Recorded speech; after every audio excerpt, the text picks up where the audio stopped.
You're watching Inside Africa. Welcome back. A non-governmental organization called FilmAid has created a program for young African refugees to tell stories with special relevance to their communities. It's called PVP, which stands for Participatory Video Program, and it provides them with filmmaking skills and equipment. Femi spoke to FilmAid International's Caroline Avakian about how PVP and its accompanying film festival are working in Kenya.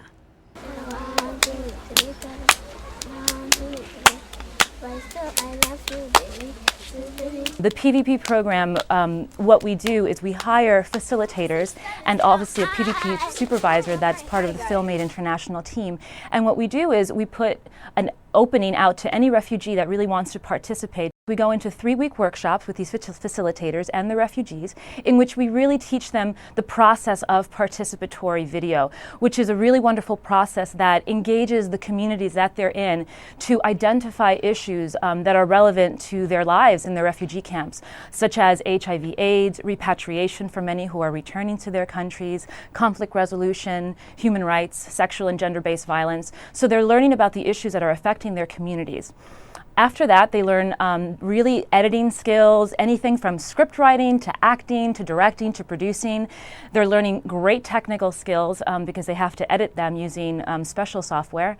And then they disseminate those films into outdoor FilmAid evening screenings for the whole community to watch and to be entertained and to also be educated, which is a really big portion of what the PVP does and what FilmAid achieves every day. Some of the issues are quite controversial. There was one film called Choice Matters where a schoolgirl is attempted to be given away by her father to an elderly friend.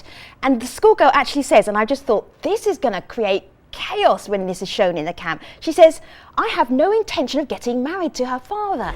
I'm not ready to marry a man who is an agent of my grandfather. I have no intention of marrying him until I finish my studies. Well, it's interesting because it's certainly, what we aim to do is to try to not cause conflict, but just to raise questions. And we do that in a medium that is very powerful and that opens a lot of topics to discussion, because at the same time, as effective as film is, you're watching something, so it almost becomes less personal and it engages people more to discuss what the issues are at hand, but it really allows them to come up with their own scripts and storylines and plots. So what you're seeing is really a cross-section of what's really happening in the refugee camp and of their daily experiences. So by no means do we participate in that aspect. We guide them along in terms of creating a decent plot line, in terms of plot points and things that should happen in a story to tell an effective story perhaps, but it's certainly them who are coming up with these issues and designing the plot lines that they want to, and we're just supporting them in that process. The audiences love it. They come out in droves.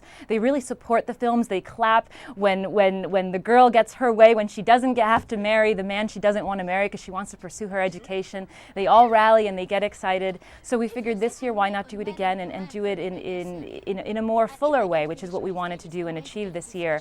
And that all came from requests from the refugee youth who wanted to see their films being put in a festival format. You're giving these youngsters real filmmaking skills. Are any of them saying that I want to actually be a filmmaker professionally? Yes. Yes, they are.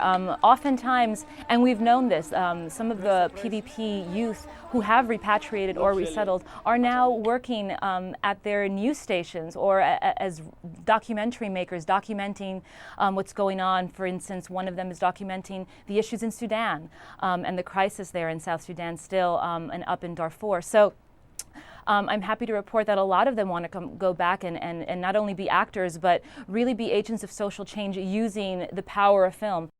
That was Caroline Avakian with FilmAid International. After the break, a South African software developer knocks down a few language barriers. We'll explain.